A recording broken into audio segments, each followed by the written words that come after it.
अशा प्रकारचे चहापत्तीच्या कंपनीमध्ये प्रवेश केलेला आहे सर्वांनी।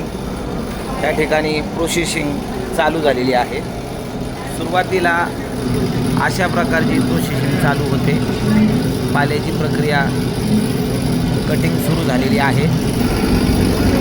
कटिंग झाल्यानंतर ग्राइंडिंग होऊन खाली पडत आहे। त्यानंतर अशा प्रकारची प्रोसिजर होत आहे। पाल्याचे तुकडे तुकडे होत आहे। त्यानंतर पुढे सुकण्याची प्रक्रिया चालू आहे।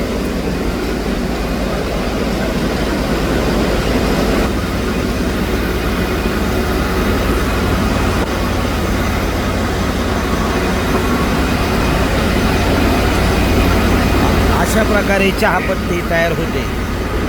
शेवटची प्रोसिजर आहे। त्या ठिकाणी चहापत्ती तयार होऊन सुकण्याचे कार्य चालू आहे। त्या ठिकाणी चहापत्ती तयार झालेली आहे आणि सुकण्याची प्रक्रिया चालू आहे।